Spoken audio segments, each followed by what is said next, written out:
আমার জামাইবাবু নাকি তালের বড়া খাবে, তাই আমার কাছে আবদার করেছে। ছোট্ট সোনা আসার দেখতে দেখতে 16 দিন হয়ে গেছে। তো আমাদের যা নিয়ম 16 দিনে সবাই ওষুধ তুলে নেয়, তাই আমরাও এটা করব। নমস্কার, আমি রিম্পা চলে আসলাম নতুন আরেকটা ভিডিও নিয়ে। তো বড়দের প্রণাম, ছোটদের অনেকটা ভালোবাসা জানিয়ে ভিডিওটা স্টার্ট করছি।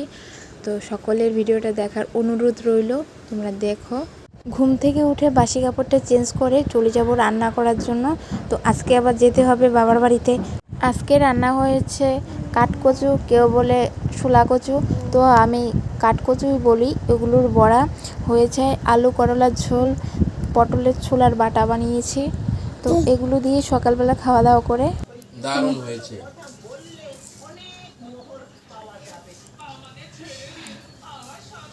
অসাধারণ নাকি? খাও লঙ্কা।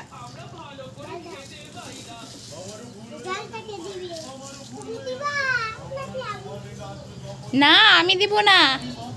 এখানে বসে আছে দুই ভাই মিলে খাচ্ছে। সবার খাওয়া দাওয়া শেষ, ঘর ঝাড়ু দিয়ে এখন মুছে নেব। বারান্দায় কিছু কাপড় রেখেছি, ঘরটা মুছে এগুলো কেচে দিব। ছেলে গিয়েছিল স্কুলে, ওই ড্রেস তাছাড়া বাড়িতে পড়েছিল, ওইগুলো নোংরা হয়ে গেছে, কেচে দিব। আর সামনে জল আছে বলেই একটু জল খাচ্ছি, মানে দেখলে মন চায়, নইলে মন চায় না। হ্যাঁ জানি মানুষ বাঁচতে গেলে জল খেতে হবে, কিন্তু আমি পরিমাণ থেকে একটু কম খাই। এটা তোমাদেরকে তো বলেছিলাম যে আগের ভিডিওতে আমার শাশুড়ি মা বাড়িতে নেই, তো হাসপাতাল থেকে চলে আসছে 2 দিন বাড়িতে থেকে। এখন চলে গেছে আমার জায়ের বাবার বাড়িতে, ও কিন্তু ওখানেই আছে। তো আমাকে বাড়িতে সমস্ত রকম কাজ একা করতে হচ্ছে। তো আমরা 16 দিনে কিন্তু ওষুধ তুলে নেব, যার জন্য আমাকে ঘরটর সব মুছে নিচ্ছি।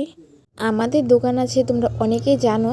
তো যখন দোকান বন্ধ থাকে, বাড়িতে লোকজন আসে খরচ নেওয়ার জন্য, তখন অনেকে জিজ্ঞেস করে তোমাদের কি এটা মানে থাকার ঘর? আসলে কি হয়েছে ব্যাপারটা বলো তো। ঘরটা কাঁচা, তো গোয়ালা ঘর, এখানে কিন্তু দরজা লাগানো হয়েছে আর পর্দা দেওয়া হয়েছে, যার জন্য সবাই বলছে এটা কি থাকার ঘর।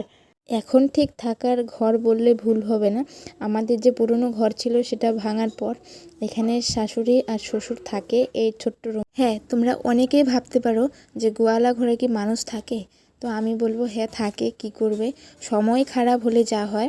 তো ঘরটা ভাঙার পর তেমন কোনো থাকার ব্যবস্থা নেই। তো আমাদের 3টা রুম, 3টা রুমের মধ্যে 2 ভাইয়ের 2টা, একটা ঠাকুরের ছোট্ট রুম। এখানে সব জিনিসপাতি রাখা হয়েছে, যার জন্য ওরা এখানেই আছে। আমরা যেই ঘরে থাকি সেই ঘরে প্রচণ্ড গরম, থাকা যায় না দুপুর হলে। তো ওরা যেখানে আছে মানে বর্তমানে গোয়ালা ঘরে, ওখানে প্রচুর ঠান্ডা, যেমন এসি লাগিয়ে রেখেছে, এতটা ঠান্ডা, ওরা অনেক শান্তিতে আছে। চেষ্টা করছি খুব তাড়াতাড়ি ঘরটা কমপ্লিট করার জন্য। এই যে আমার পিছনে দেখতে পাচ্ছ, এটা রান্নাঘর, এটাও কিন্তু ভাঙা পড়বে। যাই হোক, কিছু কাপড় ছিল সেগুলো কেচে দেব।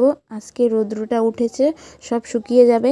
আর 2 দিন থেকে এমন বৃষ্টি পড়ছে, কাপড় তো শুকায়ই না, আর কোনো কাজই করা যায় না ঠিকঠাকভাবে। মানে বৃষ্টি থাকলে গ্রামের মহিলাদের যে কতটা অসুবিধা হয়, যারা গ্রামে থাকে তারাই বোঝে। তো কাপড় কাচা শেষ, স্নান করে চলে আসলাম কাপড় মেলার জন্য। দেখো কি রোদের তাপ, মানে আমি তাকাতে পারছি না, এমন অবস্থা হয়েছে। আর আমাদের ঘরে যে বলেছিলাম, এই দেখো সাইডে দিয়ে টিন, তাছাড়া উপরে টিন, 2 সাইডে টিন। আমাদের ঘর পুরো মানে কি বলবো, যেমন হিটার লাগানো আছে, এতটা গরম লাগে। তো আমার প্রায় কাজ অনেকটা কমে আসছে। এখন আমি মেয়েকে স্নান করাবো, খাওয়াবো, তারপরে চলে যাব বাবার বাড়িতে। তো চলো, পরে তোমাদের সঙ্গে দেখা হবে। আমার সমস্ত রকম কাজ বাজ শেষ, ম্যাডামও দেখি উঠে গেছে। দেখো শরীরের কি অবস্থা, ভগবান। কালি মেখে তুমি করো তো, দেখাও তো দেখি, মুখে কাজল।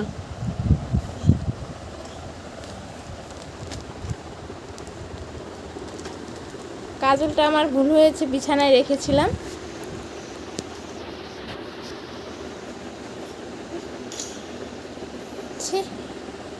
বাজে অবস্থা। এরপর ভিডিওটা আর কন্টিনিউ করতে পারিনি, তাড়াহুড়োর মধ্যে চলে আসি বাবার বাড়িতে। আমার ছোট দিদি গুয়াহাটি থাকে, তো কালকে সকালবেলা আসছিল, আজকে সন্ধ্যাবেলা চলে যাবে। তো জামাইবাবু বলেছে যে তুমি তালের বড়া আমাকে খাওয়া, তোমার দিদি তো খাওয়ায়, তো তোমার হাতের আমি খাবো। তাই সব কিছু রেডি করে এখন বসে পড়লাম বানানোর জন্য।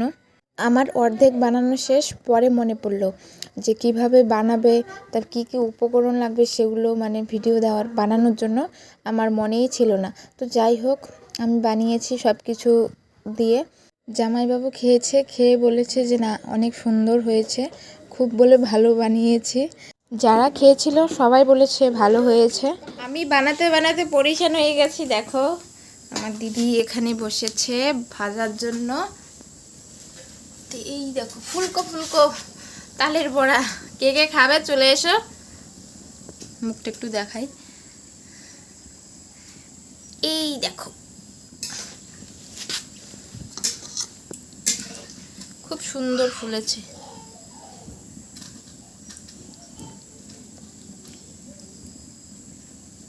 আমার জিজু গিয়েছিল বাজারে, তো আমার এটা ভাগ্নে, তো দেখাচ্ছে দেখো মানি বানিয়েছে।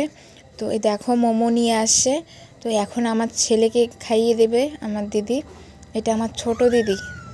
আমার ছেলে মোমো খেতে ভীষণ পছন্দ করে। তাছাড়া যদি বলি তোর জন্য আইসক্রিম নিয়ে আসি, ও যে কতটা খুশি মানে বলে বোঝানো যায় না।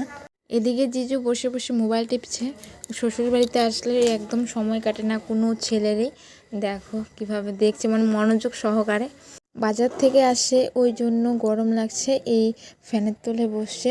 আর এদিকে দেখো দাদা আমার মেয়ের সঙ্গে খেলা করছে। আমি যে ক্যামেরা ধরে আছি সেটা কিন্তু ও জানে না, জানলে ঠিক আসতো না। ওকে বলেছিলাম যে একটু মুখটা ভালো করে দেখা, ও দেখো উঠে গেছে, লজ্জা পাচ্ছে।